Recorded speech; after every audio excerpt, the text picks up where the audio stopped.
The dresser Walt Whitman, an old man bending, I come, among new faces, years looking backward, resuming, in answer to children, come tell us, old man, as from young men and maidens that love me.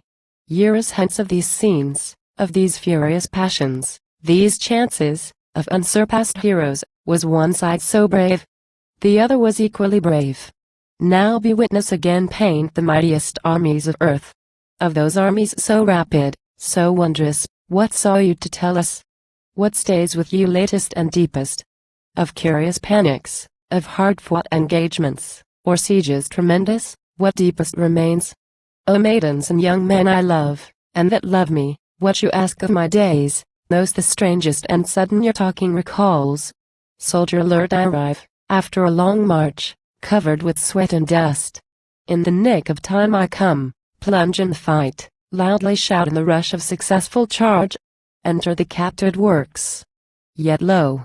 Like a swift-running river, they fade, pass and are gone. They fade. I dwell not on soldiers' perils or soldiers' joys. Both I remember well, many the hardships, few the joys, yet I was content.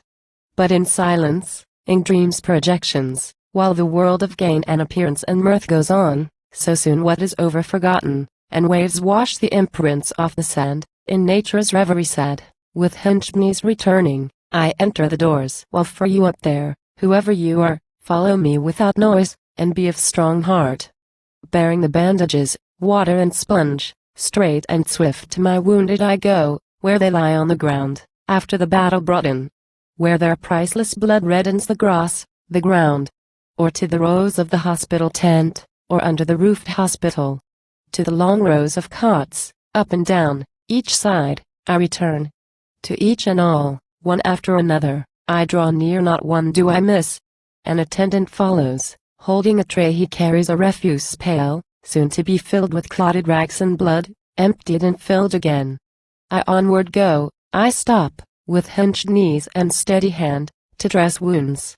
I am firm with each, the pangs are sharp, yet unavoidable. One turns to me his appealing eyes. Poor boy! I never knew you, yet I think I could not refuse this moment to die for you, if that would save you. On I go. Open doors of time. Open hospital doors.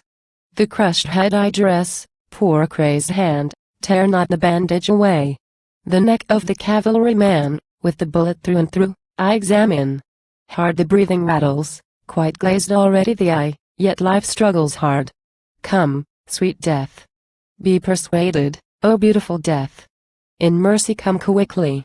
From the stump of the arm, the amputated hand, I undo the clotted lint, remove the slough, wash off the matter and blood. Back on his pillow the soldier bends, with curved neck, and side-falling head. His eyes are closed, his face is pale, he dares not look on the bloody stump, and has not yet looked on it. I dress a wound in the side, deep, deep. But a day or two more foresee, the frame all wasted already, and sinking, and the yellow-blue countenance see. I dress the perforated shoulder, the foot with the bullet wound, cleanse the one with a gnawing and putrid gangrene, so sickening, so offensive, while the attendant stands behind aside me, holding the tray and pail. I am faithful, I do not give out. The fractured thigh, the knee, the wound in the abdomen, these and more I dress with impassive hand, yet deep in my breast a fire, a burning flame. Thus in silence, in dreams' projections, returning, resuming, I thread my way through the hospitals. The hurt and wounded I pacify with soothing hand, I sit by the restless all the dark nights. Some are so young, some suffer so much. I recall the experience sweet and sad.